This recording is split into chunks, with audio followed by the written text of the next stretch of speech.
artist, it's Miss Coon, and today we're going to talk about expressive portraits. And this is not a new term. We talked about facial expression a little bit earlier this year, but we wanted to talk about expressive features in art. And that's kind of a fancy way of saying how the artist expresses emotion in their work. And they can do that through one of three ways: through sensory, formal, or technical. And sensory just means what you see. So that's through the colors that they use and the shapes and the lines. And formal is how it's organized. Like if it's really orderly, that's going to make you feel a certain way versus if it's really disorganized and kind of all over the place. And then technical is the last one, and that's talking about how the materials were used to create it. So whether or not it's very neatly done or very loose, very tight lines, talking about how it's made. Okay, so we're going to look at a few pictures and talk about the expressive features in that work we see in this artwork. Our first picture that we're going to look at is by an artist named Romero Brito. This painting is called Happy World, and it's a screen print. When you're looking for expressive features, there are three good questions to ask yourself. The first one is, what do you see? What do you think it means? And how do you know? So if I'm looking at this art, I see two happy people holding a planet. I see bright colors. I see balanced design. So the colors that I'm seeing and the lines and the shapes are part of what I'm seeing sensory-wise. That's giving me clues that I think that they feel happy. And then formal, the balance through these lines that's giving it such symmetry kind of lets me know that it's at peace and harmony. And technically, I know that it's very detailed, very clean lines. So everything that I am seeing in the expressive features in this work give me clues that it's happy.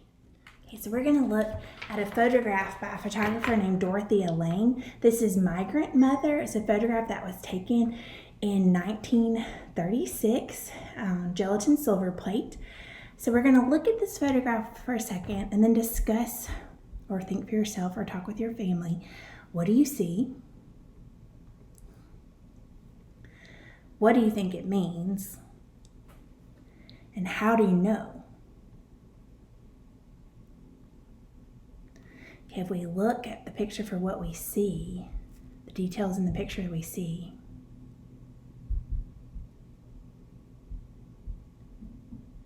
okay, and I'm not going to answer those questions for you. I'm just sort of curious what you'll come up with on your own. Another painting that I wanted us to look at is by an artist named Edward Munch. And we're going to talk about the expressive features in this with your family at home too. So I'm going to ask the same questions. What do you see? What do you think it means? And how do you know? We can look at the style and the way that it's painted for clues. We can look at the facial expression and the colors and the shapes and how the painting is organized. Like, is he close to other people or far away? And how do you think that makes him feel? Those are all expressive qualities for this work. So now we're going to talk about making our own expressive portraits. So when you're making your expressive portrait, you could use paper and draw it with pen or marker or crayons, or use paint if you have it. Today I'm going to use a plate and some snacks, because that was something I thought that everybody had access to, was some sort of food. And you don't have to use these materials, but I was going to give you some ideas. So I'm going to use my plate as my face, and I'm going to build an expressive portrait using snacks.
Can't wait to see what you create. Remember, you can share your artwork in the comments below this video, or you can email them to Miss Kuhn at amkuhn@auburnschools.org.